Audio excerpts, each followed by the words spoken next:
من قتل نفسا بغیر نفس او فساد فکأنما قتل الناس جميعا، جس نے کسی ایک انسان کو قتل کر دیا، نفس واحد کا قتل کیا، ہندو مسلم کی قید نہیں، کسی ایک انسان کو اگر قتل کر دیا تو قرآن کہتا ہے یہ ہمارے اسلام کے اصول اور ضابطوں میں شامل ہے۔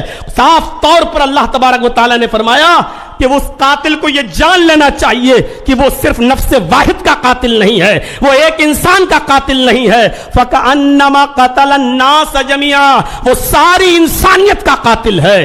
ذرا تصور کریں، اس سے اگر مسئلے نکالیں تو بہت کچھ نکالے جا سکتے ہیں۔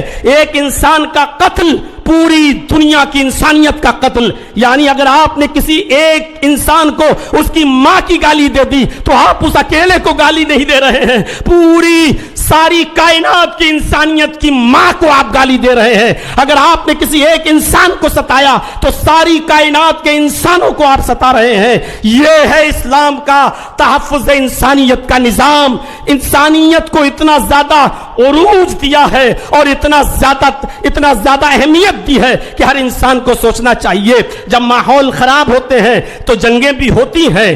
اگر آپ ہمارے ملک پر کوئی ٹیڑھی نظر ڈال کے دیکھیں تو کیا ہمارا ملک خاموش بیٹھا رہے گا؟ ہوتا ہے۔ اسلامی دور میں بھی جنگیں ہوئیں، لیکن تعجب کریں گے آپ، سوچئے اور سمجھنے کی کوشش کیجئے کہ اللہ کے نبی صلی اللہ علیہ وسلم کے زمانے میں بھی جنگیں ہوتی تھیں، لیکن آپ کو یہ معلوم ہونا چاہیے کہ ان جنگوں کے اندر بھی کتنی پابندی تھی کہ محمد رسول اللہ نے کہا اگر آپ کو لوگ مجبور ہی کر دیں اور لڑنے پر آپ آمادہ ہی ہوں، اس کے علاوہ کوئی چارہ نہ ہو تو تم جنگ کرو، لیکن یاد رکھنا اس جنگ کے اندر بھی تمہارے لیے اصول ہے، اور اصول یہ ہے کہ تم کسی بوڑھے کے اوپر تلوار نہیں چلاؤ گے، تم کسی عورت کے اوپر تلوار نہیں چلاؤ گے، یہ تم کسی معصوم بچے کی گردن پر تلوار نہیں چلاؤ گے۔ یہ اصول اور یہ ضابطے بتائے ہیں۔ یہ نبی اکرم کا یہ فرمان پوری دنیا کی انسانیت کو سوچنا چاہیے کہ آج اسرائیل کس طریقے کی بمباری کر رہا ہے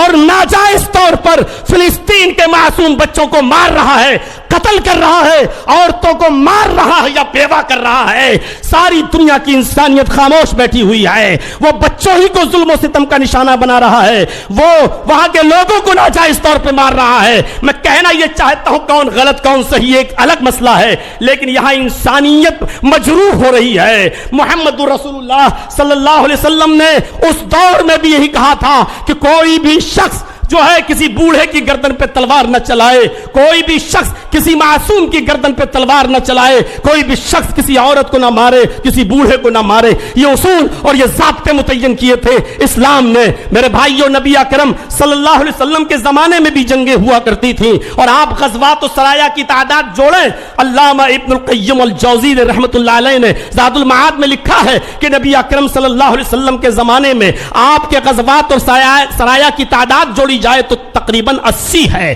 54 تو وہ غزوات ہے جس میں نبی اکرم شامل ہوئے، اور 26 وہ جس میں آپ شریک نہیں ہو سکے۔ تو 80 غزوات و سرایا میں اگر دیکھا جائے تو جو لوگ مارے گئے ان کی تعداد تھی 1018۔